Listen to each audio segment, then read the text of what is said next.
안녕하세요. 당신의 마음밭에 기도의 씨앗을 함께 심고 싶은 내 마음속 씨앗, 저는 해나입니다.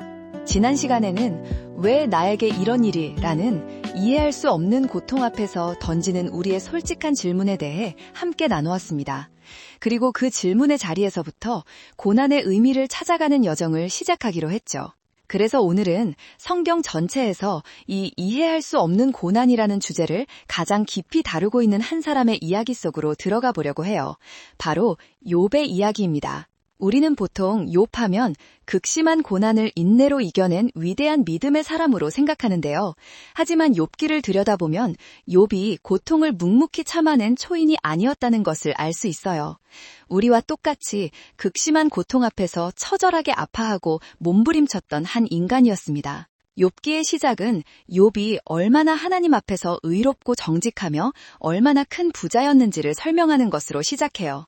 그에게는 10명의 사랑하는 자녀가 있었고 수많은 가축과 종들이 있었죠. 그는 하나님께 복을 받은 사람의 전형적인 모습이었습니다. 그런데 단 하루 만에 이 모든 것이 사라져버립니다. 스바 사람들이 쳐들어와 그의 모든 소와 나귀를 빼앗아가고 종들을 죽였습니다. 하늘에서 불이 떨어져 그의 모든 양과 종들을 불살라버렸습니다. 갈대아 사람들이 쳐들어와 그의 모든 낙타를 빼앗아가고 종들을 죽였습니다. 그리고 가장 끔찍한 소식, 그의 10자녀가 한자리에서 즐겁게 식사하고 있을 때 큰 바람이 불어와 집이 무너지면서 모두 그 자리에서 죽고 말았습니다. 단 몇 시간 만에 평생을 일궈온 모든 재산과 목숨보다 사랑했던 10명의 자녀를 한꺼번에 잃어버린 한 아버지의 마음이 어땠을지 상상이 되시나요? 이런 재앙 같은 상황 앞에서 아마 대부분은 하나님을 향해 원망과 저주를 퍼붓거나 아니면 실성하여 모든 것을 포기해버렸을지도 모릅니다. 그런데 욥의 첫 번째 반응은 우리의 예상을 뛰어넘습니다. 욥기 1장 20절부터 22절까지의 말씀입니다. 욥이 일어나 겉옷을 찢고 머리털을 밀고 땅에 엎드려 예비하며 이르되 내가 모태에서 알몸으로 나왔사온즉 또한 알몸이 그리로 돌아가올지라 주신 이도 여호와시오 거두신 이도 여호와시오니 여호와의 이름이 찬송을 받으실지니이다 하고 이 모든 일에 욥이 범죄하지 아니하고 하나님을 향하여 원망하지 아니하니라. 욥은 먼저 겉옷을 찢고 머리털을 밀었어요. 이것은 당시 사람들이 극심한 슬픔을 표현하는 방식이었죠. 욥은 자신의 감정을 억누르는 것이 아니라 마음이 찢어지는 듯한 그 아픔을 온몸으로 표현하며 슬퍼했습니다. 그런데 그 다음에 그는 땅에 엎드려 예배하며 라고 기록되어 있어요. 그리고 이렇게 고백합니다. 주신 이도 여호와시오 거두신 이도 여호와시오니 여호와의 이름이 찬송을 받으실지니이다. 이것은 결코 감정이 없는 로봇의 고백이나 모든 것을 체념한 사람의 독백이 아니에요.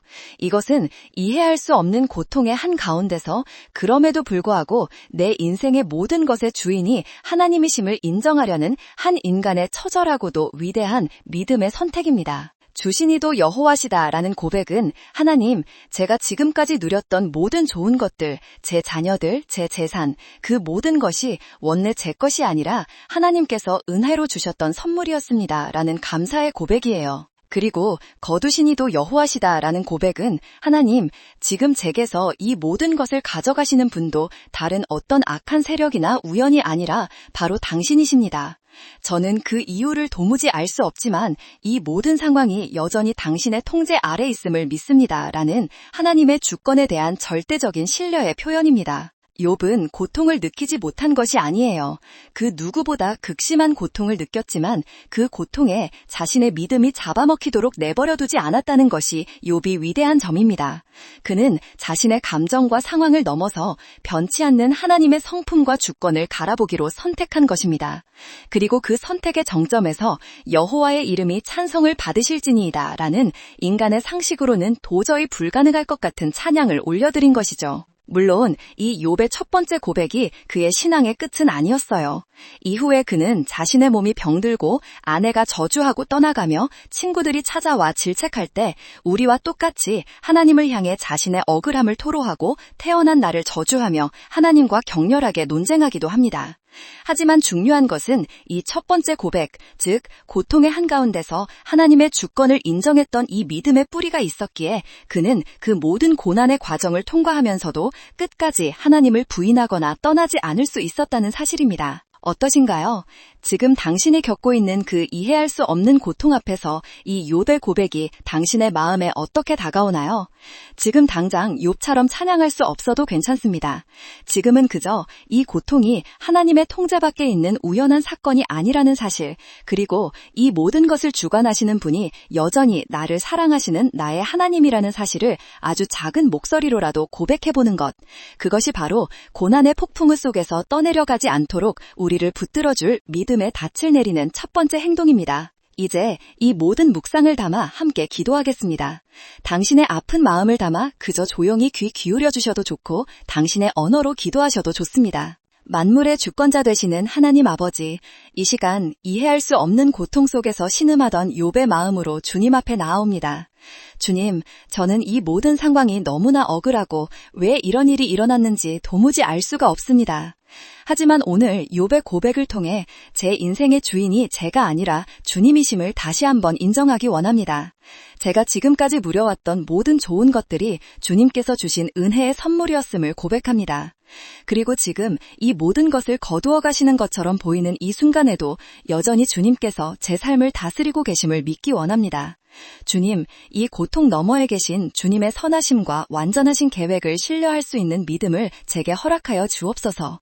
지금은 비록 찬양할 힘이 없을지라도 주님의 이름을 향한 제 믿음이 흔들리지 않도록 저를 굳게 붙들어 주옵소서. 우리의 기도를 들으시고 가장 좋은 길로 인도하시는 예수님의 이름으로 기도드립니다.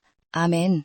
오늘 함께한 기도의 씨앗이 당신의 고통 속에서 피어나는 소망의 꽃이 되기를 간절히 바랍니다. 다음 트랙에서는 로마서의 말씀을 통해 인내가 연단을, 연단이 소망을 이룬다는 약속을 붙들고 이 고난의 과정을 믿음으로 통과하는 지혜에 대해 함께 나누겠습니다. 함께 해주셔서 감사합니다.